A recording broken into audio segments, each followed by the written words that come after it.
वक्त हमारे साथ मौजूद हैं ठकराहा प्रखंड के जिला पार्षद महोदय रमाशंकर कुशवाहा जी। और एक ही उद्देश्य पे बात करना है आज कि ठकराहा प्रखंड अंतर्गत ठकराहा थाना क्षेत्र अंतर्गत जमीनी विवाद से संबंधित जो भी समस्याएं हो रही है उस पर एक विशेष चर्चा इनके साथ होगी। कुशवाहा जी, पहले तो आपका बहुत बहुत स्वागत है कि आपने अपना कीमती समय निकाला। सबसे पहले ये जानना है आपके द्वारा, आप मुझे बताएं या जनता को बताएं कि ठकराहा प्रखंड में शनिवार को थाना क्षेत्र पे थाना प्रांगण में शनिवार को जनता दरबार का आयोजन होता है। इस जनता दरबार में किस तरह की ज्यादातर समस्याएं आपको देखने को मिलती है? सबसे ज्यादा तो वहाँ समस्या खड़ा होती है सरकारी जो जमीन है उसके विवाद में। सबसे ज्यादा विवाद उस पर होता है कि दो पक्ष आबाद किया है और दोनों पक्ष शनिवार को पहुंचता है। जितना जमीनी सबसे ज्यादा जमीनी विवाद यहाँ चल रहा है, लेकिन वहाँ शनिवार को मानते हैं बैठक होता है, सब कोई जाता है। देखो हमारे देखने में आज तक तो कोई केस भी फाइनल नहीं हुआ जमीनी विवाद का। जमीनी विवाद फाइनल नहीं हुआ? जी जरूर, लेकिन होना चाहिए जमीनी विवाद में। जो भी शनिवार को जनता दरबार लगता है तो उसमें तो सब जाते हैं, तो कम से कम तो उसको फाइनल तो होना चाहिए। जी मैं आपसे एक चीज और कंफर्म करना चाहूंगा कि इस वक्त का जो समय व्यतीत हो रहा है 2023 में, इसी साल में जनवरी के महीने में आप ही के क्षेत्र में एक विवाद हुआ जमीन से संबंधित, जबकि सीओ अंचलाधिकारी द्वारा बताया जा रहा है कि उस जमीन पे कोई अतिक्रमण नहीं था, फिर भी जमीनी विवाद बताया जा रहा है पुलिस प्रशासन के द्वारा। इस बारे में आपका क्या कहना है? हमारा यही कहना है कि यदि दो पक्ष जमीन आबाद किया है तो वहाँ प्रशासन जाए और उसको जांच करे किसका है। अगर किसी का है तो उसको दे दे, वहाँ झगड़ा खत्म हो जाएगी। अगर किसी का नहीं है तो सरकारी भूमि है, सरकार के खाते में डाले। विवाद का वजह आप बता सकते हैं कि आखिर में वो विवाद, जबकि अंचलाधिकारी महोदय खुद कह रहे हैं कि वह जमीन उस जमीन पे अतिक्रमण नहीं है, फिर भी जमीनी विवाद में मुकदमा हो रहा है। इस बारे में आपका क्या कहना है? क्या यह सही है या गलत है? हाँ, झगड़ा थोड़ा सा हमको सुनने में यही मिला था। वहाँ रास्ते के लेकर विवाद हुआ था, गन्ना लदा हुआ था और गाड़ी निकल रहा था। एक पक्ष रोका कि यहाँ मानते हैं गाड़ी नहीं निकलेगा और दूसरा पक्ष बोलता है कि यहाँ हम गाड़ी लेकर जाएंगे। बस इसी में विवाद हुआ। वहाँ पर तो हम नहीं थे, लेकिन मुकदमा तो अतिक्रमण को लेके है। हाँ, अतिक्रमण को लेकर अतिक्रमण पहले से सुनते हैं मुकदमा वहाँ चल रहा है आधा सड़क जी। और वहाँ पे एक दावेदार है जो यह कह रहे हैं कि मेरा सड़क के किनारे ही पट्टा है जी, ठीक। लेकिन जब नापी हुई पैमाइश हुई तो इसमें यह निकला क्या कि वहाँ पे पट्टे का ना के बराबर हिस्सा, ना के बराबर जी, जहाँ पे एक शौचालय का भी निर्माण करना बहुत मुश्किल है जी, ठीक। तो क्या आप ये कंफर्म कर सकते हैं कि क्या ये ऐसा जो है कार्यक्रम या जो पट्टा का काम किया गया है, पट्टेदारी की गई है जगह यानी स्थल का बिना निरीक्षण किया गया, इसमें लापरवाही किसकी हो सकती है? क्या यह उम्मीद लगाया जा सकता है कि सब अंचलाधिकारी का काम है। अंचलाधिकारी अगर चाहे अगर पट्टा दे दिया है तो उसको आकर जांच करे। अगर सही रूप से दिया है तो उसको जहाँ किया है वहाँ दे।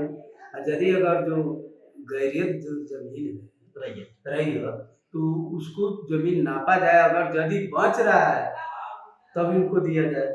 मानते हैं रैयत जमीन जो है वो तो अपना लेगा ही, उसमें तो ये नहीं है कि वो छाट देगा बंजर में। तो प्रशासन को और अंचलाधिकारी को आकर यहाँ देखना चाहिए, उस रैयती फाइनल करना चाहिए कि हाँ यहाँ जमीन है कि नहीं है जी। उस रैयती जमीन की नापी के बावजूद भी रैयती जमीन में ही पट्टेदार जो व्यक्ति है पट्टा लिया है वो उन्हीं की जमीन में मकान खड़ा कर दिया। क्या इसमें प्रशासन की लापरवाही साबित होती है कि नहीं? प्रशासन पे ही लापरवाही है, क्योंकि वहाँ आकर खोजबीन करना चाहिए और वहाँ सीओ साहब को तुरंत आदेश देना चाहिए कि आप इसको नापी किया जाए। यदि वहाँ जमीन है तो उनको पट्टा दिया जाए और नहीं है तो मानते जिसका खास जमीन है उसको तो देना पड़ेगा। इसी से संबंधित एक मामला जा रहा है खत्म जी, जहाँ पे कुछ दिन पहले आपने कोशिश किया था जानकारी लेने के लिए, शौचालय का निर्माण कराना था जी। आपको जानकारी था कि हम मस्जिद के बगल में ही शौचालय निर्माण कराना है जी। तो उस समय क्या गतिविधि हुई थी ये बताएं संक्षिप्त में। वहाँ हम पहुंचे तो हमको जानकारी नहीं था कि कहाँ बनाना है। मानते खाता कैसरा लिखा हुआ था, हम जानकारी करें तभी तो।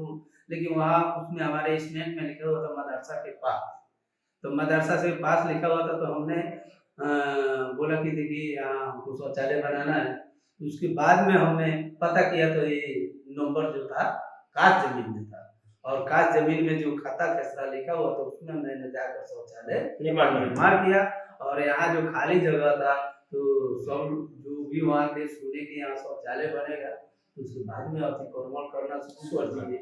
और उसके बाद में हम देखे तो ये उसी जमीन से संबंधित एक मामला सामने आ गया कि उसी जमीन में इस समय लोगों का अतिक्रमण करने का हो लगा, और कोई सरकारी भूमि में अवस्थित बांस काट रहा है तो कोई पेड़ काट रहा है।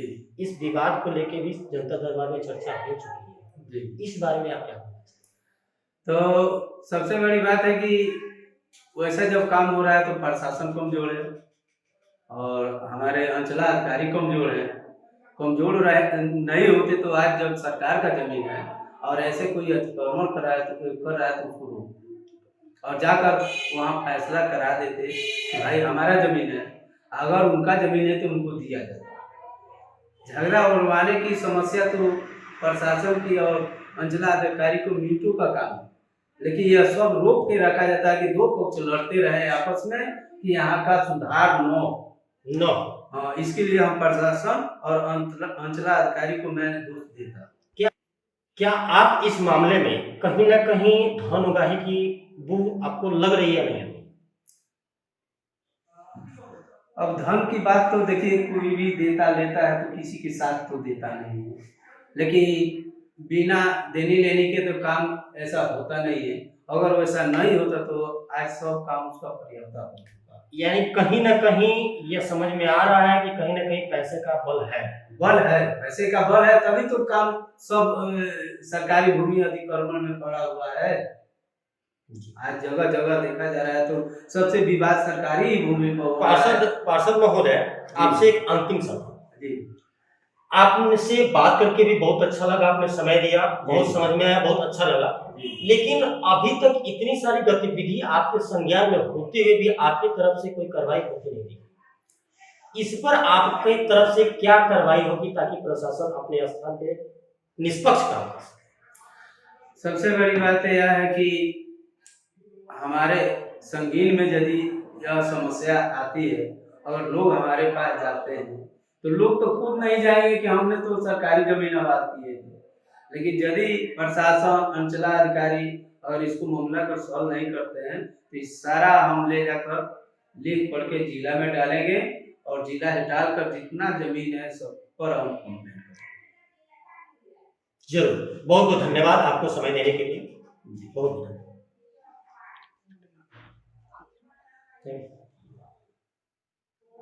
बस आप लोगों के लिए धन्यवाद। जरूर।